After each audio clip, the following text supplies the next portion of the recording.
नमस्कार, मैं doctor Anjali Dubey Gideon history channel में आपका स्वागत करती हूँ। इस चैनल का निर्माण इस उद्देश्य से किया गया है ताकि विद्यालय, महाविद्यालय और विश्वविद्यालय के विद्यार्थी तथा प्रतियोगी परीक्षाओं के परीक्षार्थी एवं आम नागरिक भी इतिहास से परिचित हो सके एवं इतिहास का क्रमबद्ध अध्ययन कर सके। मैं सर्वप्रथम उन विद्यार्थियों के प्रति आभार व्यक्त करती हूँ जिन्होंने अब तक मेरे बनाए गए वीडियोस को पसंद किया है। उनकी मांग से प्रेरित होकर मैं आज एक और वीडियो लेकर आपके सामने प्रस्तुत हुई हूँ। मैं आशा करती हूँ कि इस वीडियो से विद्यार्थी अवश्य ही लाभान्वित होंगे। आज के वीडियो का मेरा टॉपिक है लॉर्ड कर्जन। लॉर्ड कर्जन जिनका कार्यकाल 1899 से 1905 तक का है। लॉर्ड कर्जन जिन्होंने एक मूर्खतापूर्ण कारनामा किया था, बंगाल विभाजन। आज इनके बारे में हम संक्षिप्त में चर्चा करेंगे। तो हम बात करते हैं लॉर्ड कर्जन पर। हम देखते हैं कि लॉर्ड रिपन के प्रत्यागमन और लॉर्ड कर्जन के भारत आगमन के मध्य 1884 से लेके 99 तक जो वायसराय बैठे, क्रमशः लॉर्ड डफरिन बैठे 1884 से 88 तक, लॉर्ड लेस्डाउन 1888 से 94 तक और लॉर्ड एल्गिन द्वितीय 1894 से 99 तक ये भारत के वायसराय रहे, जिनके बारे में हम पिछले वीडियो में पढ़ चुके हैं। इस बीच भारत की अगर हम आंतरिक व्यवस्था की बात करें तो वह अव्यवस्थित हो गई थी। इसलिए अंग्रेज सरकार ने लॉर्ड कर्जन, जिनका पूरा नाम जॉर्ज नेथोलियन कर्जन था, इनको भारत में वायसराय बनाकर भेजा। यह एक योग्य और कुशल प्रशासक थे। वह ब्रिटिश साम्राज्य के प्रतिनिधि के रूप में भारत आए और उन्होंने ब्रिटिश साम्राज्य के हितों की रक्षा कुशलतापूर्वक करने का पूरा प्रयास किया। इसके एवज में उन्होंने कुछ सुधार कार्य भी किए और कुछ अन्य कार्य भी किए, जिससे ब्रिटिश सरकार के हितों को कुशलतापूर्वक आगे बढ़ाया जा सके। तो सबसे पहला जो लॉर्ड कर्जन ने सुधार कार्य किया वह था शिक्षा में सुधार। इस दिशा में उन्होंने सर्वप्रथम 1901 में शिमला में शिक्षाविदों का एक सम्मेलन बुलाया ताकि भारतीय शिक्षा व्यवस्था में सुधार कार्य स्थापित किया जा सके। 1902 में थॉमस रेले की अध्यक्षता में एक विश्वविद्यालय आयोग का गठन किया गया, जिसके 2 सदस्य सैयद हुसैन बिलग्रामी एवं गुरुदास बनर्जी भारतीय भी थे। आयोग की सिफारिश पर 1904 में भारतीय विश्वविद्यालय कानून बनाया गया। इसके द्वारा विश्वविद्यालयों पर सरकारी नियंत्रण को बढ़ा दिया गया ताकि शिक्षा व्यवस्था में सुचारू रूप से सुधार कार्य किए जा सके। उच्च शिक्षा की अगर हम बात करें तो उच्च शिक्षा के लिए अंग्रेज और प्राथमिक शिक्षा के लिए प्रांतीय भाषा को शिक्षा का माध्यम बनाया गया। उच्च शिक्षा के लिए अंग्रेजी तथा प्राथमिक शिक्षा के लिए प्रांतीय भाषा, इन दोनों को ही माध्यम बनाया गया था। अपने इन कार्यों के द्वारा उच्च शिक्षा को नियंत्रित कर भारतीय राष्ट्रीय विचारधारा को कुंठित करना चाहा। तो इस तरह से हमने बात की शिक्षा में सुधारों की। इसके अलावा इन्होंने पुलिस विभाग में भी कुछ सुधार कार्य किए थे। तो कर्जन द्वारा 1902 में एड्यू फ्रेजर के नेतृत्व में एक पुलिस आयोग की नियुक्ति की गई थी। आयोग ने पुलिस बल संख्या बढ़ाने, पुलिस अधिकारियों की सीधी नियुक्ति, पर्याप्त वेतन, प्रशिक्षण इत्यादि की व्यवस्था की ताकि पुलिस विभाग में सुधार कार्य कायम हो सके। 1903 में सीआईडी की स्थापना भी की गई। यह इनके कार्यकाल की एक प्रमुख उपलब्धि मानी जाती है। इसके बाद हम बात करेंगे अकाल आयोग पर। करजन के समय में हम देखते हैं 1899 से 1900 ईस्वी में भयंकर अकाल के साथ प्लेग की महामारी भी फैली हुई थी। इस पर सुझाव देने हेतु सर एंटनी मैकडोनाल्ड की अध्यक्षता में एक अकाल आयोग का गठन किया गया। उसने अपने प्रमुख सुझाव में यह बात रखी कि जो सक्षम लोग हैं या सक्षम हाथ को काम दिया जाए, ऐसी इस आयोग के द्वारा सिफारिश की गई थी। इसके अलावा करजन के समय में कृषि के क्षेत्र में भी सुधार कार्य हुए हैं। तो हम बात करेंगे कृषि संबंधी सुधारों की। करजन ने कृषि एवं भूमि व्यवस्था में सुधार के लिए कुछ उपाय किए थे। 1900 में पंजाबी भूमि हस्तांतरण अधिनियम पारित किया गया। कृषि कार्यों की देखभाल हेतु 1901 ईस्वी में एक कृषि इंस्पेक्टर जनरल की नियुक्ति भी की गई थी।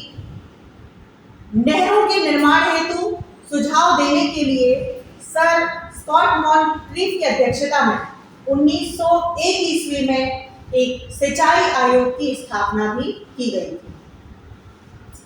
1904 ईस्वी में किसानों को ऋण उपलब्ध कराने के संबंध में सहकारी आधार पर समिति अधिनियम पारित किया गया और कृषि कार्यों में अनुसंधान को बढ़ावा देने के लिए 1905 में पूसा कृषि अनुसंधान संस्थान की स्थापना भी इनके कार्यकाल में ही की गई थी। इसके बाद हम बात करेंगे आर्थिक सुधारों की। तो करजन ने आर्थिक क्षेत्र में सुधार हेतु भी कुछ महत्वपूर्ण कार्य किए थे, जैसे औद्योगिक एवं व्यापारिक क्षेत्रों की रक्षा हेतु वाणिज्य एवं उद्योग संज्ञक एक नया विभाग खोला, जिसके अंतर्गत डाक, तार, कारखाना, रेलवे, प्रशासन तथा बंदरगाहों की देखरेख के लिए भी कार्य किए गए थे। 1899 ईस्वी में इंडियन करेंसी अधिनियम पारित किया गया और पौंड को भारत की कानूनी मुद्रा घोषित किया गया, जिसमें एक पौंड बराबर 15 रुपए निर्धारित किया गया था। यह भी इनके कार्यकाल की एक प्रमुख उपलब्धि माना जाता है। 1905 ईस्वी में रॉबर्टसन की अध्यक्षता में रेलवे बोर्ड का गठन भी किया गया था। नमक कर को कम कर दिया गया और आयकर की सीमा जो है उसको बढ़ा दिया गया तथा उसे 500 से बढ़ा करके 1000 रुपए कर दिया गया। तो यह प्रमुख उपलब्धियां इनकी आर्थिक क्षेत्र में रही। इसके बाद हम बात करेंगे करजन की विदेश नीति। लॉर्ड करजन की विदेश नीति का मुख्य उद्देश्य ब्रिटिश भारत या ब्रिटिश साम्राज्यवाद के हितों की सुरक्षा करना था। भारत में ब्रिटिश साम्राज्यवाद के हितों की सुरक्षा करना, यह इनकी नीति का प्रमुख उद्देश्य था। उसने अग्रगामी विदेश नीति अपनाई। करजन की विदेश नीति का संबंध मुख्यतः कबायली क्षेत्र अफगानिस्तान, फारस और तिब्बत से था।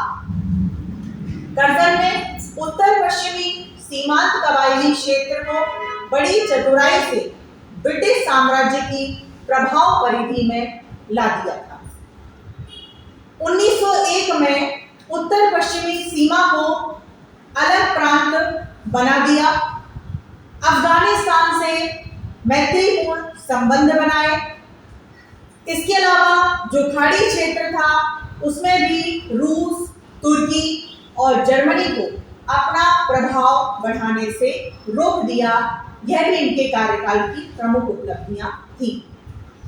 मार्च 1904 में तिब्बत में यंग हस्बैंड नामक अभियान भेजा।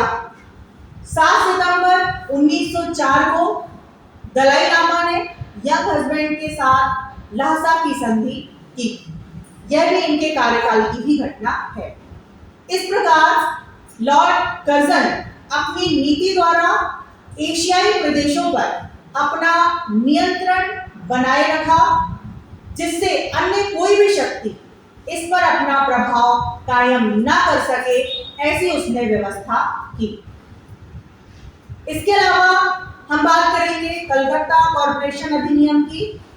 तो 1899 में कलकत्ता कॉरपोरेशन अधिनियम पारित कर कर्जन ने रिपन द्वारा किए गए स्थानीय स्वशासन की व्यवस्था को समाप्त कर दिया और निगम को केवल एक एंग्लो इंडियन सभा के रूप में परिवर्तित कर दिया। कर्जन के समय 1930 ईस्वी में एडवर्ड सप्तम एवं महारानी अलेक्जेंड्रा को भारत का सम्राट एवं साम्राज्ञी घोषित करने हेतु द्वितीय दिल्ली दरबार का आयोजन भी हुआ था। लॉर्ड कर्जन ने 1904 में प्राचीन स्मारक प्रशिक्षण अधिनियम भी पारित करवाया। तो 1904 में प्राचीन स्मारक प्रशिक्षण अधिनियम पारित हुआ। सर जॉन मार्शल को पुरातत्व विभाग का निदेशक नियुक्त किया गया।